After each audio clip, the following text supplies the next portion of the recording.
uma coisa que é extremamente nova, né? A gente ainda, na faculdade, a gente não aprendeu, e aí a coisa aconteceu. Fábio, de onde é que veio, começou a ter a base de que o lipedema era uma doença nova? Jeff, por incrível que pareça, a primeira descrição médica é de 1940. Então, de novo, só tem o fato da gente passar a prestar atenção num grupo gigantesco de mulheres. Por volta de 10% das mulheres do mundo tem isso. A gente está falando aproximadamente de 10 milhões de brasileiras, porque tem 100 milhões de mulheres aqui no nosso país.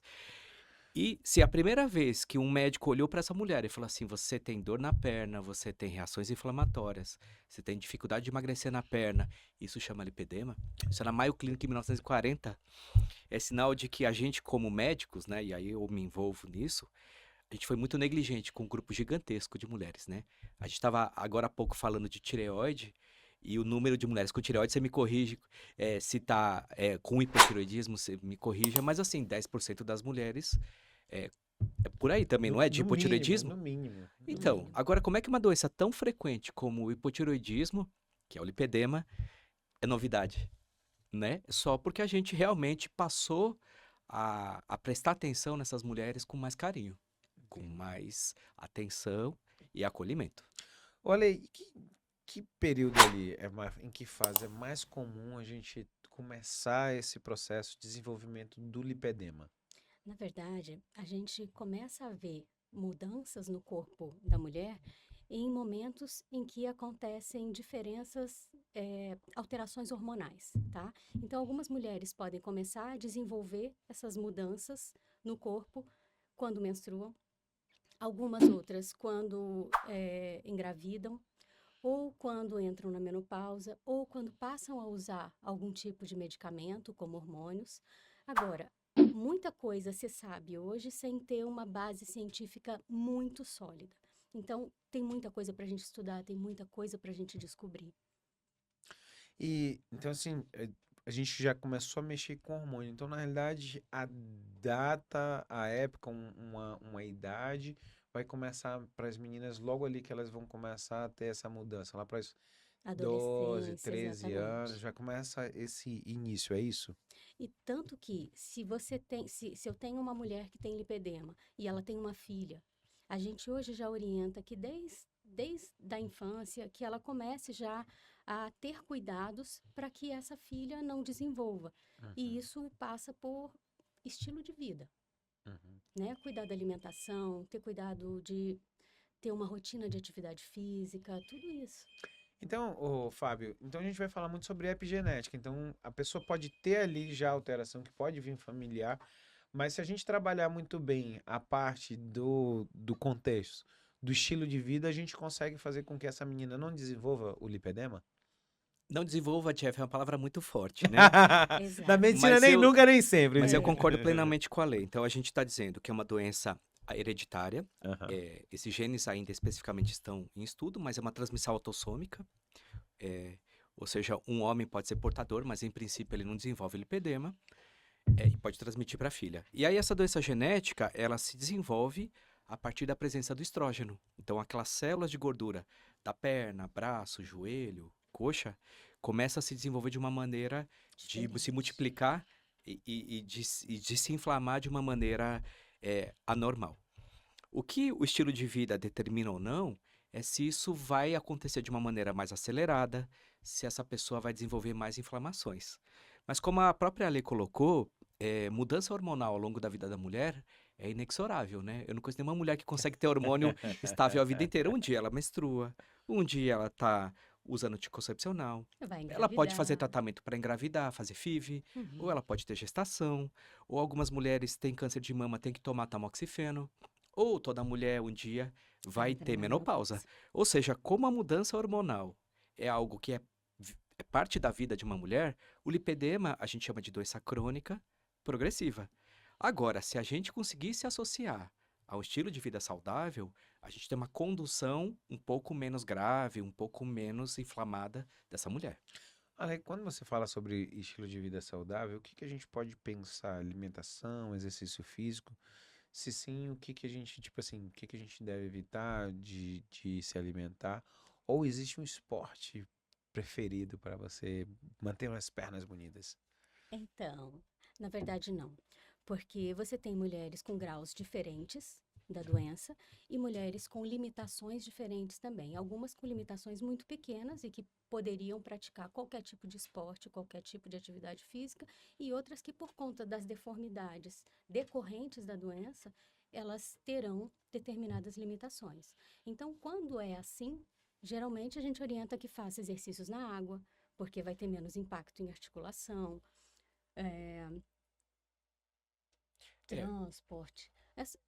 Exercícios que não tenham realmente Aham. impacto por conta dos joelhos, de tornozelo, próprio quadril. Você muda ponto de equilíbrio, né? Então muda a pisada, muda a forma do joelho, fica aquele joelho em X.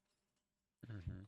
O que ela acabou, desculpa até te Não, interromper, mas ela por levantou uma favor. bola super importante aqui, que a gente fala, lipedema então é gordura, gordura é obesidade, e se você comer direito você não vai ter. Não tem nada a Não. ver com isso. Lipedema é uma doença genética de mulheres e que isso não é opção. E mais do que isso, não é uma doença da gordura. A gente usa um termo técnico, né, que ela afeta todo o tecido conjuntivo dos membros. O que eu quero dizer com essa frase? Vai ter gordura inflamada, vai ter atrofia da pele, ali estava me mostrando ultrassom com a pele toda alterada, vai ter alteração ortopédica, genovalgo, pisada invertida, Isso. condromalácia. Eu sei que nem todo mundo que te ouve é médico, mas eu tô Aham. falando um monte de palavrão aqui, que quer dizer o seguinte: a cartilagem desse joelho e desse osso está alterada e vai ter lesão e vai evoluir para colocar uma prótese um dia. Uhum. 40% delas tem problema de veia e a uma parte delas ainda vai ter problema de linfático.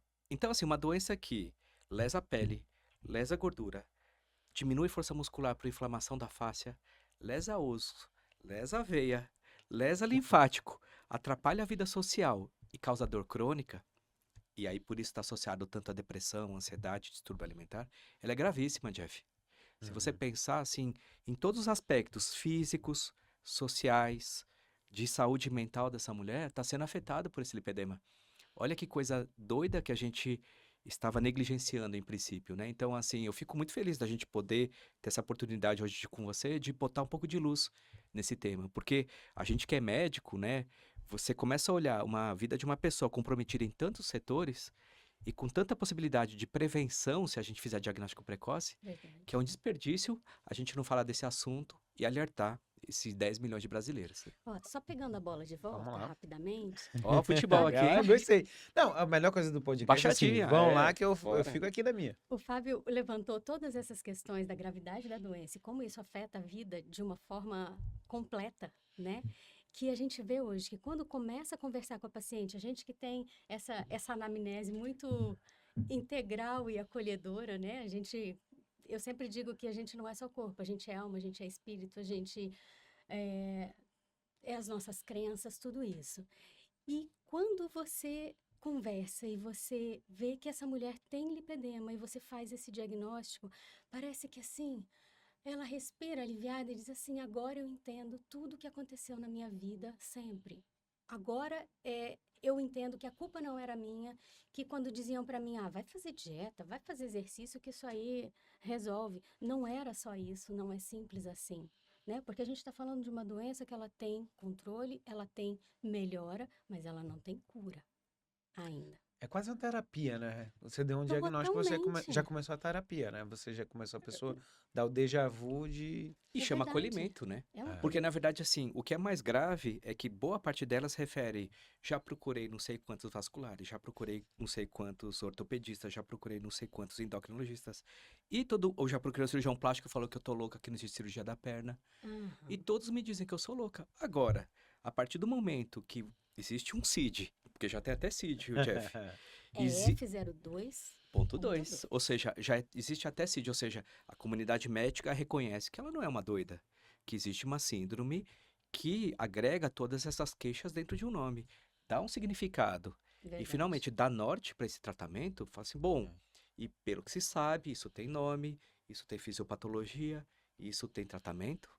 Aí você abre uma luz para essa pessoa, porque até aquele momento ela era chamada de preguiçosa, Exato. de que se você comesse direito você não estava assim, Fizesse de que a culpa é dela. exercício. Agora, o que eu não entendo é como é que pode ter culpa se a doença é genética e se ela nasceu mulher?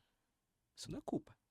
Mas é Isso o é falta de desconhecimento, empatia. né? Ou Também. seja, o médico, ele desconhece, e assim, aí colocando, vestindo a nossa carapuça, pela nossa prepotência, ao invés de falar assim, eu não sei o que você tem, eles falam, isso não existe. A culpa é sua. E muitos Para de colegas inventar ainda hoje doença. não acreditam, né? Você vê? Isso desde 1940, Jeff. Olha que Não, loucura. a turma da endócrina é uma turma que é difícil, tá muito descrente do Olha, eu fiquei lipedema. muito, muito feliz no último congresso de obesidade. A sala, né, foi aqui em São Paulo, a sala de lipedema, estava escrito assim, lipedema, doença desconhecida. Tinha tanta gente, tanta gente, tanta gente, que começou a ter cotovelada lá, o pessoal lá no Aham. fundão querendo entrar, e a Augusta disse, para, não pode entrar, gente. Aí eu falei assim, ufa, finalmente endocrinologista tá Tá conosco. começando.